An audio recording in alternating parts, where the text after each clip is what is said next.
신명기 25장도 계속해서 하나님의 백성들이 이루어가야 할 그런 사회, 하나님이 기뻐하시는 사회의 모습은 어떤 것인가, 그것을 우리에게 십계명의 적용을 통해서 가르쳐 주시는 말씀입니다. 오늘은 그래서 말씀을 하나님의 사랑과 정의가 살아 숨쉬는 사회를 만들라 주제로 말씀 전하겠습니다. 자, 신명기는 우리 조금 이제 복습해 보면은 모세의 세 개의 설교로 구성되어 있다 그랬죠. 출애굽기 20장에 보면은 이제 이스라엘 백성들이 이 시내산에 도달했을 때 그 시내산에서 더 이상 가지 않게 하시고 거기에 머무르면서 모세를 이 시내산 꼭대기로 불러가지고 하나님 율법의 말씀을 주셔요. 그래서 그 십계명과 함께 많은 이제 율법의 말씀들이 있습니다. 이 신명기는 거의 그 말씀과 절반 이상이 같은 말씀인데, 신명기는 그 하나님께서 시내산에서 주신 출애굽기 1세대들에게 준 거죠. 그 율법의 말씀을 출애굽 2세대들이 이제 가나안 땅에 들어가서 살아야 되잖아요. 그들에게 이 말씀으로 설교한 내용이라 그랬어요. 설교한 내용. 똑같지는 않겠죠. 시내산에서 받은 언약의 말씀을 2세들에게, 2세들은 율법을 잘 모르니까 가르치는데 그대로 다시 쓴 게 아니라 상황에 맞게 설교한 내용입니다. 그래서 신명기는 모세의 세 개의 설교로 구성되어 있다, 그렇게 이미 공부를 했어요. 세 개의 1장 1절부터 4장 43절까지가 첫 번째 설교라 이렇게 했습니다. 그래서 여기서는 이 하나님과 이스라엘 백성들 간에 맺은 언약이 무엇인지를 과거를 회상하면서 쭉 이렇게 소개하고 있고, 둘째 설교는 지금 우리가 공부하고 있는 부분이에요. 4장 44절부터 28장 69절까지. 여기는 이제 언약의 백성들이 어떻게 살아야 되는가 하는 그 십계명의 말씀과 십계명의 말씀을 구체적으로 적용한 말씀, 우리가 지금 공부하고 있는 말씀들이 28장 69절까지 그렇게 되어 있습니다. 그리고 세 번째 설교가 29장 1절부터 30장 20절까지는 모든 설교를 요약하고 다짐하는 내용으로, 이렇게 크게 세 가지 모세 설교다. 출애굽기에도 보면은 거기도 또 십계명이 있고, 그런데 왜 하나님께서 이렇게 두 번이나 이렇게 하셨는가 하는 것은, 그것은 출애굽 1세대 부모 세대에게 주신 말씀이고, 신명기는 그야말로 신명기 아닙니까? 출애굽 2세대들, 이제 부모들은 다 죽었죠. 죄 짓고 그들이 가나안 땅에 들어갔을 때 이 언약의 말씀대로 살아야 되기 때문에 그 언약의 말씀을 이 자식들 세대에 맞게 모세가 설교한 내용이다. 저는 그 말씀을 또 21세기 여러분이 살아가는 시대에 맞게 또 어떻게 해요? 또 설교하고 있는 거죠. 자, 오늘 이제 이 하나님의 백성들이 만들어가야 될 사회, 십계명 말씀을 기초로 해서 만들어가야 될 사회가 어떤 사회냐? 오늘 이제 읽은 말씀에 주로 이 범죄자를 다루고 있습니다.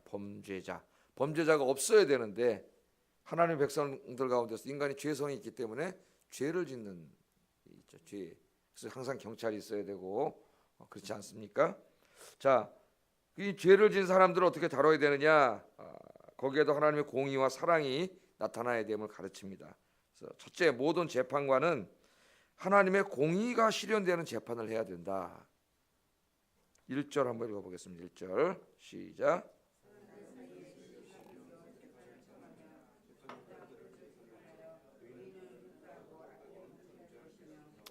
예, 사람들 사이에 시비가 생겨서 시비가 생기면 서로 자기가 잘했다 그러고 서로 저 사람이 잘못했다 그러고 서로 싸우지 않습니까? 내버려두면 어떻게 되겠어요? 서로 치고받고 하다 힘센 사람이 이기겠죠. 하나님은 그런 동물 같은 사회를 만들지 원하지 않으십니다. 하나님 질서의 하나님이기 때문에 지도자, 왕을 세우고 재판관을 세우고, 그래서 그런 일들을 개인적으로 사적으로 해결하지 못하도록 하셨어요. 그러면 이 사회는 폭력이 난무하는 사회가 되고 힘센 사람이 이기는 겁니다. 동물하고 똑같죠. 동물도 누가 왕이에요? 힘센 놈이 왕이지. 뭐 다 잡아먹고 살고, 다른 동물들은 다 서서 자는데 사자만 누워서 잔다 그랬죠. 사자만 누워서 자요, 여러분. 다른 동물들은 불안해가지고 다 서서 잡니다. 사자는 이러고 자. 무서운 게 없어요. 힘이 제일 세니까. 사자는 누가 와서 시비를 안 걸어. 인간 사회가 그렇게 되면 안 되겠죠. 그래서 왕을 세우고 재판관을 세웠어요. 근데 재판관이 권력자입니다. 자기 마음대로 판단을 하면 안 되고 어떻게 해야 돼요? 시시비비가 생겨서 재판해 주세요. 그리고 오면은 재판장은 그들을 재판하는데 이걸 잘 점검하고 모든 사례를 잘 점검해서 의인을 의롭다 하고 악인을 정죄하는 재판을 해야 되는데 이 재판을 잘못하면 거꾸로 갈 수가 있겠죠. 그럼 억울한 사람이 생겨요. 예? 억울한 사람이 생기면 그 재판 때문에 억울해하는 사람이 지금 우리나라에 한두 명이 아닙니다. 막 분노에 끌면서 이따 제가 그런 사람들은 어떻게 되는지 한번 말씀을 하려고 해요. 자, 재판관은 항상 재판을 할 때는 뭘 생각하라 그랬어요? 재판관은 하나님을 대신해서 자기가 그 자리에 앉아 있다는 것을 알아야 됩니다. 재판은 원래 하나님이 하시는 거예요. 우리 인생이 살아온 것에 대해서 나중에 이제 하나님 앞에서 다 재판을 받습니다. 그러나 하나님의 재판 때까지 기다리면은 이 세상은 엉망진창이 되겠죠. 그래서 하나님의 나라가 임하기 전에, 하나님의 재판이 임하기 전에 하나님이 인간 법정을 세우고 재판관을 세워서 사람들의 잘잘못을 따지고 죄인은 벌 주고 의인은 의롭다 하도록 하나님이 그렇게 하셨어요. 그래서 재판관들은 다 자기가 지금 하나님을 대신해서 이걸 하고 있다는 두려운 마음으로 해야 됩니다. 이거는 사회 법정도 마찬가지고 교회 법정도 마찬가지. 교회도 법정이 있지요. 교회에서 성도들에 관한 문제는 교회 당회에서 재판을 하고 목사들에 대한 문제는 노회에서 재판을 합니다. 그러니까 이 목회자가 아닌 장로님부터 모두 성도들의 재판은 당회에서 시작해요. 1심이 당회예요. 그 다음에 목회자들은 1심을 교회에서 하지 않아요. 목회자들은 노회 소속이기 때문에 노회에서 1심을 다룹니다. 그리고 최종 대법원은 어디요? 총회 재판국에서 총회에서 다루죠. 그 총회에서 결정이 나도 우리 총회는 총회 재판국, 사회 같은 대법원 판결이 나면 끝이잖아요. 우리나라는 총회에서 재판이 나도 우리 헌법에는 제가 이번에 그 노예 문제 때문에 다 뒤져보고 조사를 해봤더니 끝난 게 아닙니다. 그 총회 재판국에서 내린 결론을 총회 때 채택을 해야 끝나요.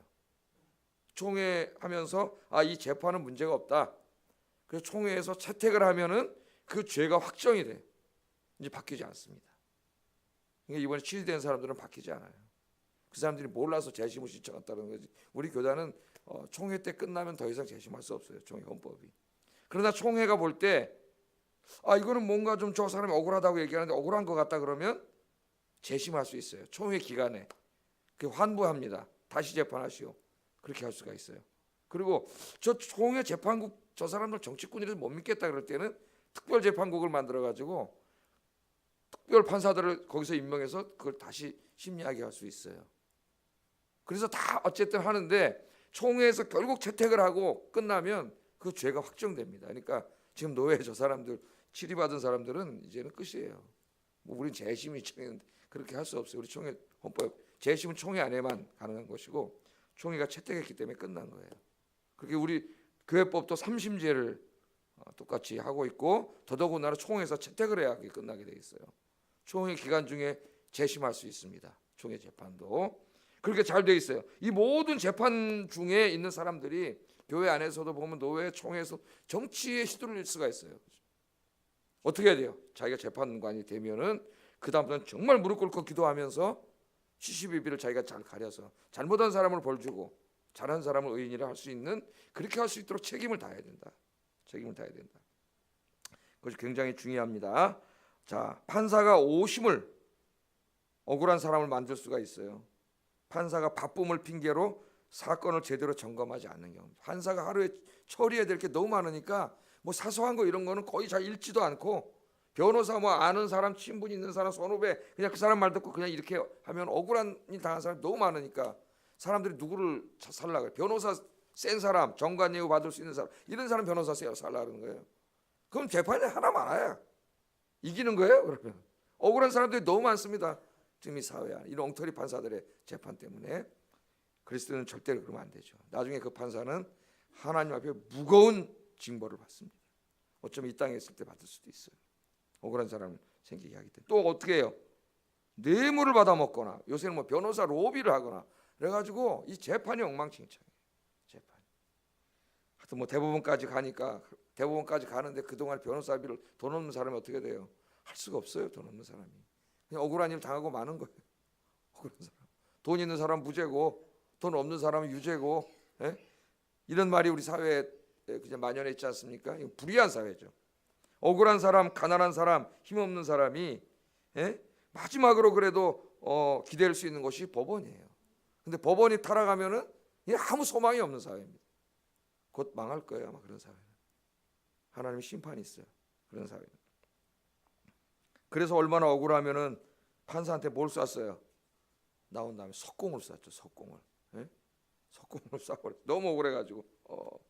그리스도인 판사들이 많은데 제가 먼저 섬기던 교회 권사님의 아들이 그때 이제 서울대 법대에 나와가지고 부장판사였어요. 부장판사. 기도 제목을 내놓으면 맨날 뭔지 아세요? 우리 아들이 목사님, 우리 아들이 사형 선고 내리지 않게 해주세요. 이 어머니가 내릴 수도 있잖아요. 부장판사님. 자기 아들이 남을 죽이는 선고를 내리는 게 굉장히 부담이 되는 것 같아. 그러니까 매일 기도 제목이 그거예요. 내 아들이 사형 선고 내리지 않게, 그런 판결하지 않게 해달라고, 만나지 않게 해달라고 기도를 하는데, 그거보다는 공의로운 재판을 하도록 하나님의 말씀이 입각해서 억울한 일을 당한 사람 없게 정말 최선을 다해서 재판해가지고 할 수 있도록 여러분 우리가 기도해야 됩니다. 우리는 판사가 아니기 때문에 그런 판사들을 이런 걸 다 어려서부터 아이들 주일학교 때부터 이렇게 이런 말씀을 가르쳐가지고 아이들이 말씀을 배우고 중고등학교 청년부가 돼서 법대에 가서 판사가 되고 이래야 되는데, 요새 이 신명기 이 말씀을 배우고 자란 애들이 있을까요? 이거 가르칠 시간도 없어요 애들에게. 애들 너무 바빠. 주일날 와가지고 그냥 하고 놀이하고 설교 한 편 듣고 그냥 가버려. 너무 안타까운 거예요. 안타까워. 그래서 이거 좀 여러분 이거 컴퓨터로 좀 틀어놓고 좀 아이들 좀 들으라 그러고 새벽기도 나와서 다 들어야 되는데, 제가 진짜 이거 심혈을 기울여서 신명기 말씀 준비하는데 어떤 오신 여러분들을 위해서 몇 명 안 나오더라도 오신 분들이 얼마나 귀한 시간에 오셨습니까? 제가 엄청나게 많이 공부하고 준비를 합니다. 근데 어떨 때는 공부하다가 아까워요. 아까워.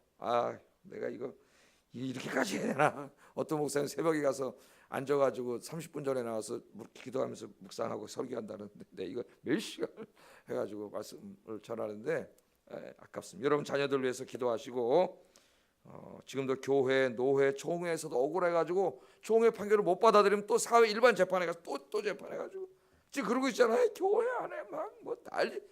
지금 우리 총신대학 신학대학원을 우리 교단의 목사 장로들이 운영하는 게 아니고 국가에서 내려와서 지금 믿지 않는 사람들, 서울대학 교수가 재단이사장이에요. 지금 이런 사태가 벌어졌어요. 서로 고발하고 이러다가 관선이사가 내려와가지고, 제가 지난번에 얘기했지만 난 교단 역사상 100년 역사상 신사참배와 함께 최고 치욕적인 일이 벌어져요. 우리 교단. 그래도 아무도 부끄러운지도 모르고 잘했다고 떠들고, 정말 부끄러움을 모르는 사회구나 이게. 이 교단에 그 명망 있는 목회자들과 그 명망 있는 신학자들이 그렇게 많은데 그걸 스스로 해결하지 못해가지고 믿지 않는 사람들한테 가서 해결해달라 그래가지고 믿지 않는 사람들이 지금 학교를 운영하잖아요. 이 신학교를. 이 미친놈의 새끼들이에요 다. 제가 볼 때 하나님의 심판이 있을 것 같아요 그런 자들에게. 근데 지들이 잘났다고 떠들고 다녀요 지금도. 우리가 이런 모든 곳에 이런 일들을 맡은 사람들이 권력을 남용하거나 이런저런 사람 인맥이라든가 이런 데 휘둘리지 않고 정말 하나님의 공의로 재판할 수 있도록 우리가 기도합시다. 못된 마음 품는데 우리가 기도를 해가지고 그 마음에 샥 그냥 바뀔 수 있도록. 그래서 억울해서 눈물 흘리는 사람 이 땅에 줄어들도록 우리 기도할 책임이 있습니다. 하나님 기도하라 그랬잖아요. 위정자들을 위해서. 그죠? 우리가 기도해야 책임이 있어요. 그런데 우리도 재판을 해요. 우리는 어떤 재판을 합니까? 마음으로 판단을 합니다. 어떤 사람들에 대해서. 그죠? 우리 교회 안에 어떤 사람들에 대해서 판단을 하는 것도 사실은 어떤 사법적인 힘은 없지만 중요한 판단을 내 마음속으로 하는 거예요. 근데 우리 속담에 아주 안 좋은 말이 있어요. 팔은 안으로 굽는다. 어떤 일에 있어서 정말 하나님의 말씀을 중심으로 놓고 이 말씀을 중심에 놓고 기도하면서 정말 누가 하나님 말씀이 옳은가를 판단하려고 하지 않고 교회 안에 있는 사람들이 나랑 친한 사람, 나랑 가까운 사람, 나 자주 만나는 사람, 밥 먹는 사람 팔이 어디로 굳어요? 안으로 굽어요. 그렇게 하면 똑같이 뭘 하는 거예요? 지금 하나님의 공의를 어기는 죄를 짓는 거예요. 그 사람이 내 가족이라 할지라도 그 사람이 내 가족이 잘못했으면 이번에는 당신이 잘못한 것 같소. 이렇게 말하시는 사람이 돼야 되지 않겠어요? 하나님 말씀에 입각해서 우리 성도님들은 그렇게 되기를 주의 이름으로 축복합니다. 억울한 일 당한 분들이 있습니다. 이 땅에는 해결할 길이 없어요. 화병으로 죽는 사람도 있어요.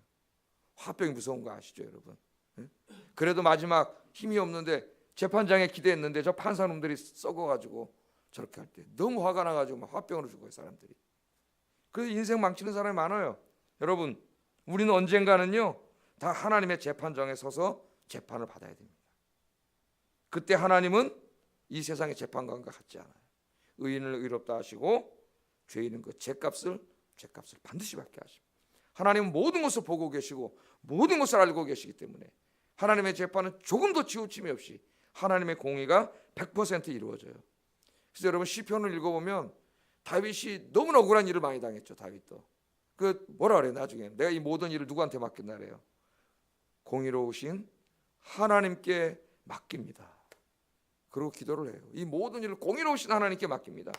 그러면 하나님 공의 하나님께서 종말론적으로도 심판하시지만 이 땅에서도 심판하실 수 있어요. 하나님의 공의가 이루어지면은. 그래서 여러분 억울한 일 당할 때 이제 너무 억울하다, 이걸 해결해 줄 사람도 없고, 아닙니다. 기도하세요. 하나님 보고 계십니다. 억울한 일 당해 힘들어하는 사람 있으면 위로해 주세요. 하나님이 보고 계셔요. 하나님의 때가 되면 하나님이 공의로 반드시 심판하십니다. 우리들은 원래는 하나님의 재판장에서 모두 유죄 판결을 받고 지옥 갈 인생들이에요. 죄인들이에요. 그런데 하나님께서 우리들을 사랑하셔서 외아들을 주시는 그 사랑, 또 예수님은 자기 생명을 주시는 그 사랑으로 우리의 죄를 용서해 주시고 구원해 주셨습니다. 우리는 죄인이지만은 십자가의 보혈의 공로로 의인이라 칭함을 받고 하나님 나라 축복에 참여하게 되었습니다. 할렐루야. 이 은혜가, 이 감사가 늘 넘치기를 주의 이름으로 축복합니다. 그 다음에 재판에 대해서 생각할 게 두 번째, 형벌을 내릴 때는 죄 진 만큼 정확하게 벌을 해야 된다. 이렇게 나와요. 나랑 친하니까 조금 덜 벌을 주고, 내가 좀 미워하니까 더 세게 주고, 이러면 안 된다는 거죠. 괘씸죄라는 거, 이런 거 있으면 안 되죠. 2절 읽어보겠습니다. 시작.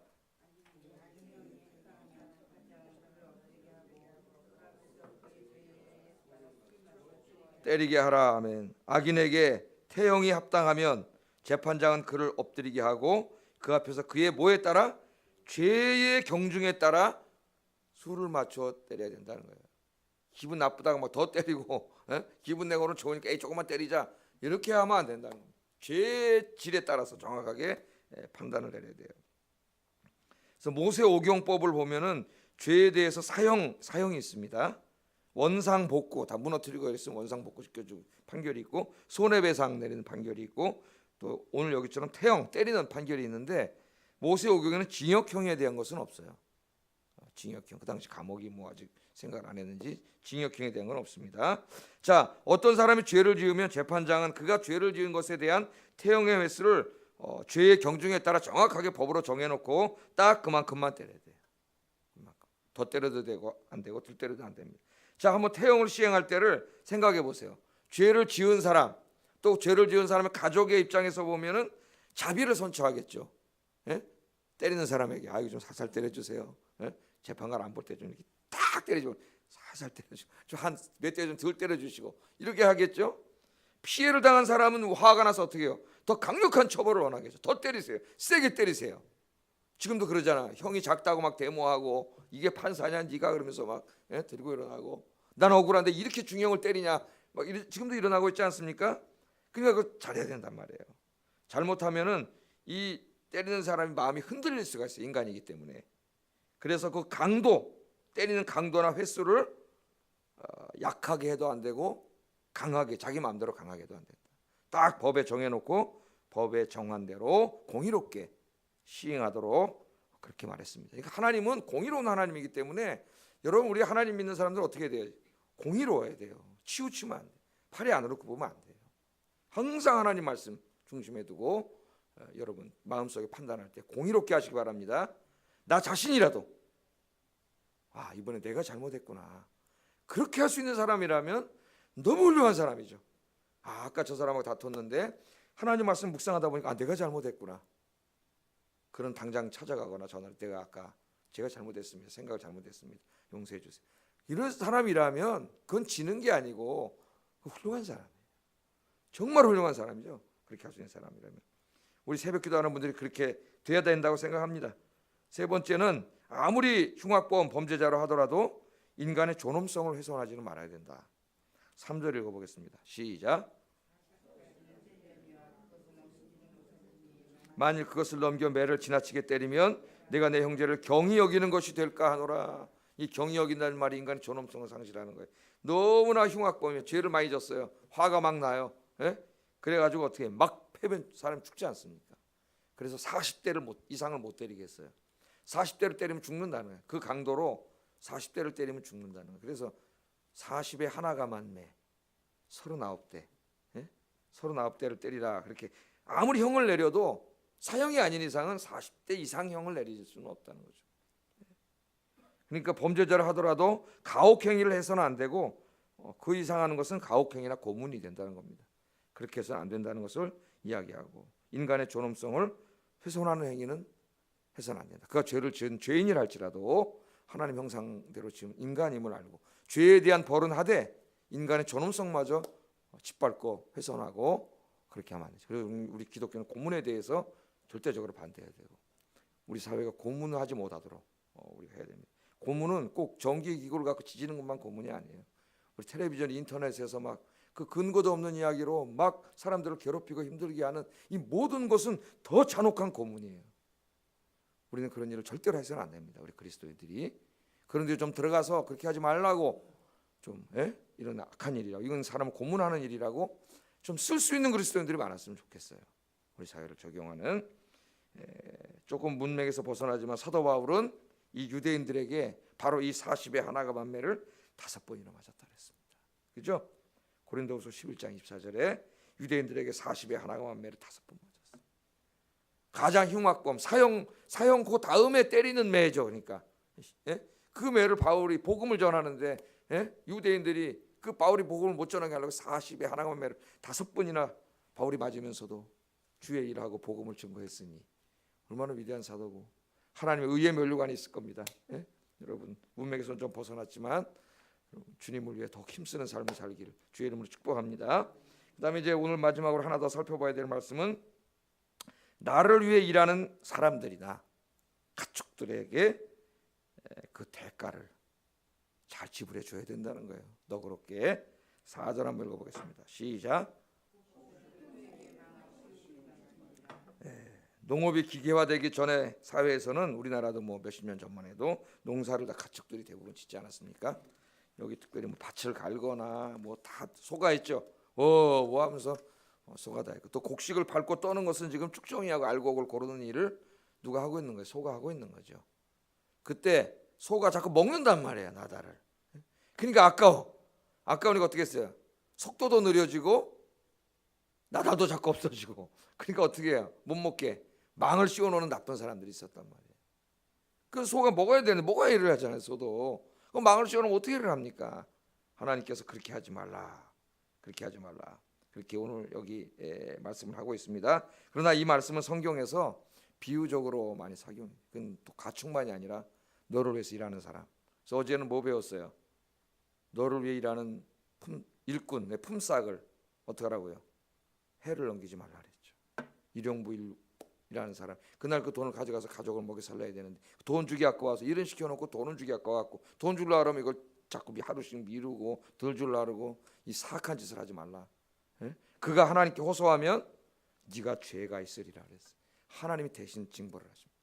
그러면은 자, 그래서 그렇게 사용되는데 특별히 신약 시대에는 사도 바울이 이 말씀을 가지고 2번 설교를 했어요. 2번. 바로 이 말씀을 가지고 신명기 25장 4절을 가지고 2번 설교를 했는데 2번 다 이 말씀을 복음 사역자에 적용을 했습니다. 하나는 고린도전서 한번 찾아보세요. 고린도전서 9장 8절 10절.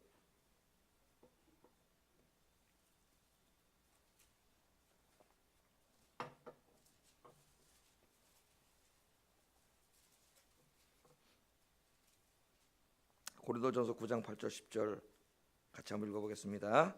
내가 사람의 예대로 이것을 말하느냐? 율법도 이것을 말하지 아니하느냐? 모세의 율법에 곡식을 밟아 떠는 소에게 망을 씌우지 말라 기록하여 있으니. 지금 말씀이죠. 하나님께서 어찌 소들을 위하여 염려하심이냐? 오로지 우리를 위하여 말씀하심이 아니냐? 과연 우리를 위하여 기록된 것이니 밭 가는 자는 소망을 가지고 갈며 곡식 떠는 자는 함께 얻을 소망을 가지고 떠는 것이라. 그렇게 이 말씀을 여기에 적용해요. 그러니까 이걸 구약으로 적용하면은 바울은 이 말씀을 어떻게 이해한 거예요? 단지 소에 대해서 말한 게 아니라 너를 위해서 일하는 사람, 일꾼들과 구약에 누가 있어요? 또 제사장과 레위인들. 이건 계속 배워왔죠. 하나님께서 너에게 복을 주셨을 때 그 축복의 11조와 감사함을 가지고 성전에 왔을 때 그걸 누구와 함께 누리라 그랬어요? 제사장과 레위인들과 함께 누리라. 이걸 몇 번이나 말씀을 하셨어요. 그러니까 여기 제사장과 레위인이 여기 해당이 되는 거예요. 근데 오늘 바울은 이제 신약 시대로 왔습니다. 신약 시대로 와서 이방인들에게, 이방인들이잖아요. 주로 유대인도 있지만 선교를 하면서 이 말씀을 인용해요. 근데 그때는 이제 지금처럼 교회가 있고 뭐 목회자가 이렇게 딱 이런 사회는 아니지 않습니까?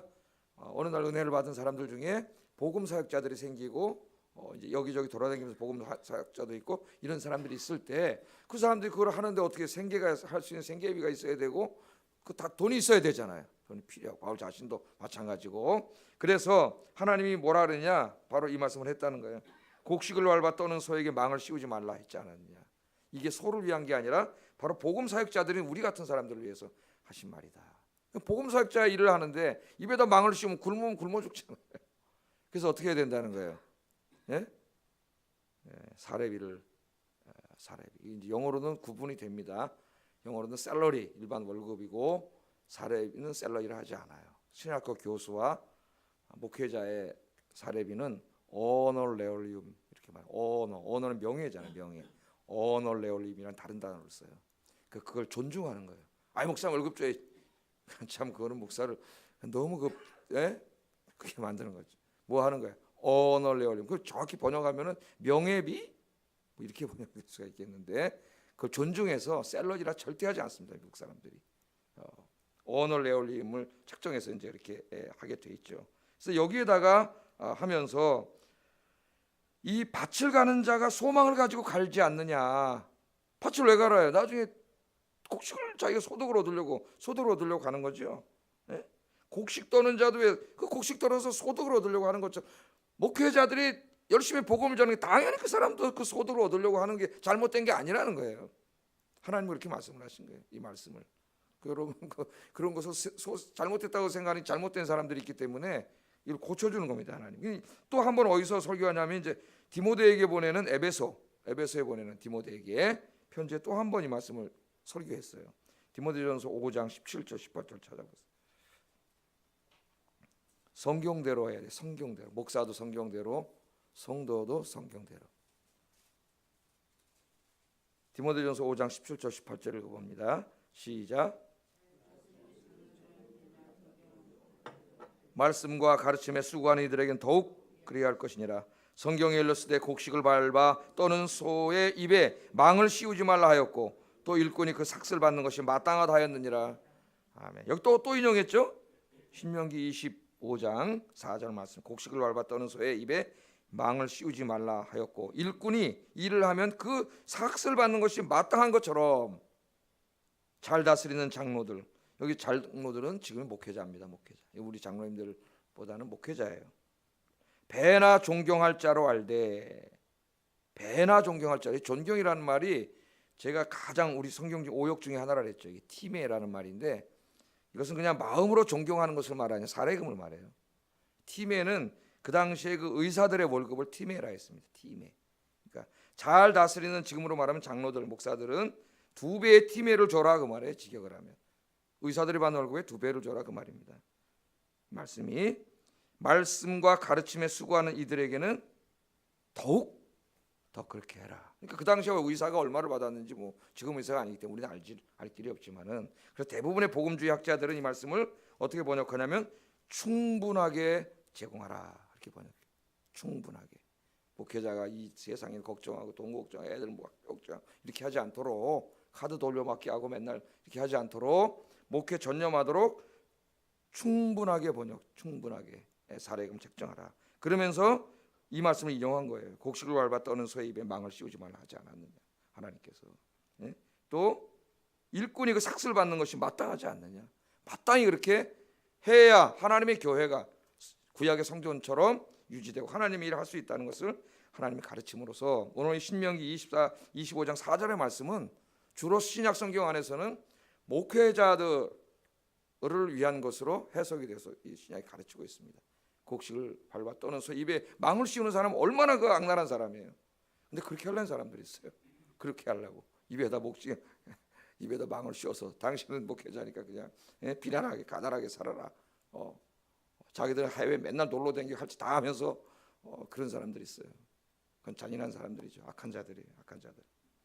하나님 그렇게 하지 말라 그랬어요. 뿐만 아니라 나를 위해서 일하는 사람들도 다 마찬가지예요. 그래서 목회자들도 성경 말씀에 순종해야 돼요. 어떤 목회자는 지나치게 교회돈 헌금인데 사례비가 아니라 그 판공비라고 하는 명목으로 목회자의 판공비가 어느 정도 필요해요. 목회비가. 저는 18년, 17년 동안 판공비 1원도 받은 적이 없습니다.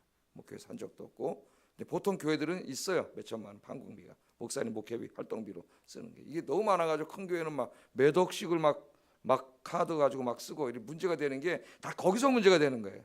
거기 딴 데서 문제가 되는 게 아니고. 그렇게 하면 안 되겠죠. 공동체가 교회가 합의를 해서 예산 소유와 공동회를 거쳐서 합의를 한 그 이상을 목사가 함부로 하면 안 된다. 저는 그렇게 생각합니다. 그래서 저는 죽을 때까지 그렇게 하려고 해요. 저는 안 만져요. 제가 결제만 합니다. 저는 재정부에서 다 하도록. 내가 은퇴할 때까지 그렇게 할 거예요. 그러나 교회도 우리 장로님들을 중심으로 한 교회도 마찬가지. 하나님의 말씀에 순종해야 됩니다. 말씀대로 순종할 때 하나님 교회에 복을 주시고 여러분도 복을 받아요. 여러분이 그렇게 박하게 하고 그렇게 하면 여러분 복을 받지 못해요. 그래서 우리 다 말씀대로 순종해 아름다운 교회를 만들어가는 저와 여러분 되기를 주의 이름으로 축복합니다. 기도하겠습니다. 우리 사회가 하나님의 공의와 사랑이 넘쳐 흐르는 사회가 되도록 그러려면은 재판정이 올바로 서야 됩니다.